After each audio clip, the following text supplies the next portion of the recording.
법, 그동안 너무 어려우셨습니까? 복잡하고 이해하기 힘드셨습니까? 저희가 해결해 드리겠습니다. 이젠 걱정하지 마세요. 저희가 어려운 법률 이야기를 쉽게 풀어드리겠습니다. 안녕하세요. 정은주 변호사. 김성철 변호사 인사드립니다. 안녕하세요. 안녕하십니까?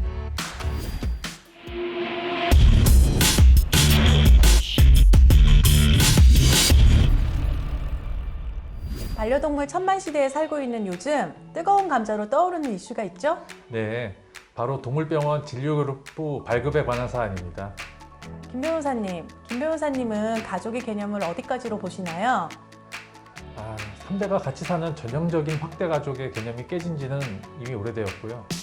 가족이 일반화된 요즘 가족이라 함은 함께 거주하면서 물질적 그리고 정신적으로 서로 의지하는 집단이라고 정의할 수 있을 것 같습니다. 네, 근데 사실 가족의 개념을 어디까지로 볼지는 사람마다 다를 수 있을 것 같은데요. 요즘 반려동물과 함께하는 반려인 인구가 늘어나면서 반려동물은 이제 말 그대로 가족이라는 개념 속으로 확산되기도 합니다. 실제로 국내 10가구 중에 3가구 정도가 반려동물을 기른다는 조사 결과도 있는데요.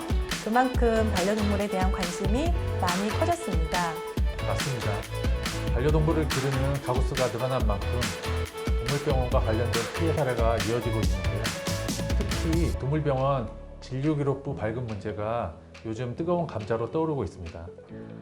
그렇다면 동물병원 진료기록부 발급이 왜 문제가 되는 것인가요? 그 문제점을 알기 위해서는 의료법을 먼저 살펴보아야 하는데요.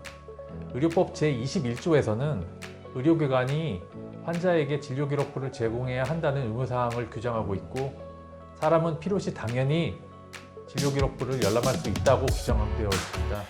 그러나 이에 반해서 수의사법에서는 결론적으로 현행법상으로 수의사가 진료기록부를 반려견의 보호자에게 열람이나 복사해줄 의무가 없기 때문에 보호자의 요청을 거부하더라도 법률상 위법하지 않습니다.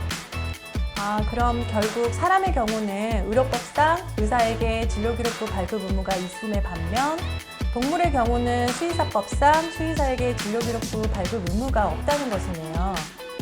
이와 관련해서 실제 사례를 가지고 한번 살펴볼까요? 네, 최근 한 동물병원의 처방 실수로 세상을 떠난 반려견 웅이 사건이 있었는데요. 웅이의 보호자는 3년간 수천만 원을 들여 병원에 심장병 치료를 하였지만 수의사가 약을 과다 처방해서 사망에 이르렀다고 주장하고 있습니다. 실제로 수의사는 처방이 잘못됐음을 인정하면서도 진료기록부를 발급해주지 않았던 사건이었습니다.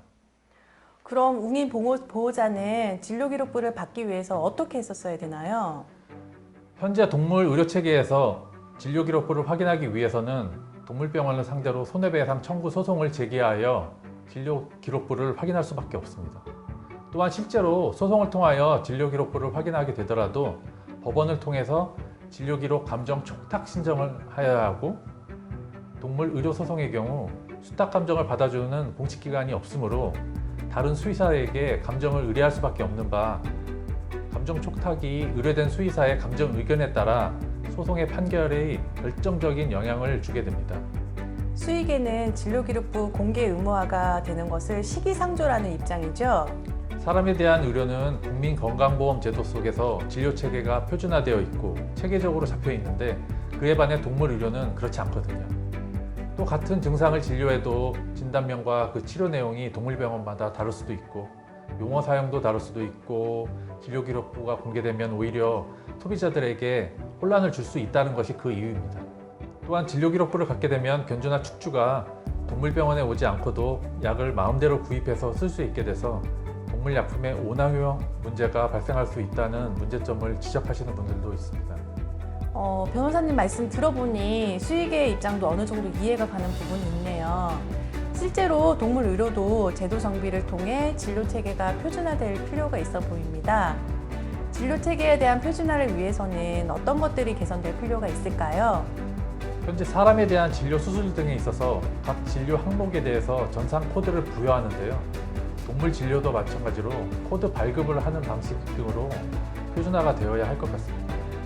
쉽게 말해서 사람에 대한 건강 의료 보험 체계를 동물에게도 똑같이 적용해서 표준화를 이룩해야 할 것으로 보입니다. 최근 동물병원마다 천차만별인 진료비로 인해서 과잉 진료 등으로 분쟁이 발생하는 점을 고려할 때 조만간 도입이 될 것으로 예상됩니다.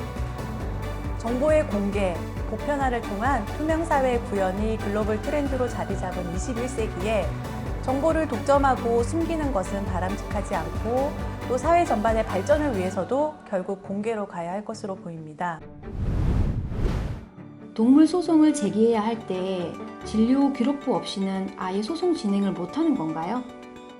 아까 말씀드린 대로 사람의 경우는 의료사고가 의심된다고 할 때 우선 가장 먼저 해야 될 것이 병원으로 달려가서 진료기록부를 받아오는 것입니다. 그러니까 소송을 제기하던 하지 않던 일단 진료기록부를 확보해 두는 것이죠. 그런데 동물소송의 경우에는 동물병원에 가서 진료기록부를 발급해 달라고 요청하더라도 수의사는 거부할 수 있어요. 거부하더라도 법에서 강제할 수 있는 것이 없기 때문에 어떻게 할 수가 없는 것이죠. 그렇다면 진료기록부를 확보하기 위해서는 불가피하게 소송을 제기해야 되는 거고, 소송을 통해서 진료기록부를 공개해 달라고 요청해야지만이 받아올 수 있습니다. 최근에 동물은 물건이 아니다 라는 것으로 민법 개정안이 상정된 것으로 아는데요. 만약 동물은 물건이 아닌 것으로 개정되면 동물 소송에서 바뀌는 것이 있나요? 네, 좀 어려운 문제이긴 합니다. 동물이 물건이 아니라고 개정이 되더라도 동물이 사람이 되는 것은 아니지 않습니까? 현행법 중에서 특히 형법의 예를 들어보겠습니다. 사람에 대해서 상해를 가하게 되면 상해죄가 성립하는 거죠. 그리고 업무상 과실로 상해에 이르게 하면 업무상 과실치상죄가 성립합니다. 따라서 만약 의료소송에서 의사의 과실이 인정되면 업무상 과실치상죄가 성립돼서 처벌받게 되는 것입니다. 그런데 동물의 경우 의사의 과실이 인정되더라도 사람은 아니니까 업무상 과실치상죄를 동일하게 적용할 수는 없습니다. 또한 더 이상 동물은 물건이 아니기 때문에 재물승계죄도 성립할 수 없습니다. 이제 동물이 제3의 영역으로 추가되었기 때문에 그에 맞는 법 제정이 수반되어야 할 것 같습니다. 자, 오늘은 동물병원 진료기록부 발급에 관해서 이야기를 나눠보았는데요. 그야말로 반려동물 천만시대에 걸맞는 주제가 아니었나 싶습니다. 예, 맞습니다. 반려동물을 키우는 인구가 늘어나면서 자연스럽게 동물 관련 의료 불편도 늘어난 추세에 있는데요. 동물병원과 분쟁 상황에 있거나 또는 반려동물을 키우면서 잠재적으로 분쟁 상황에 맞닥뜨릴 수 있는 분들은 꼭 알아야 될 주제였습니다. 다음 시간에는 더 핫한 주제로 찾아뵙도록 하겠습니다. 많은 기대 부탁드립니다. 모두 구독 꾹! 꾹!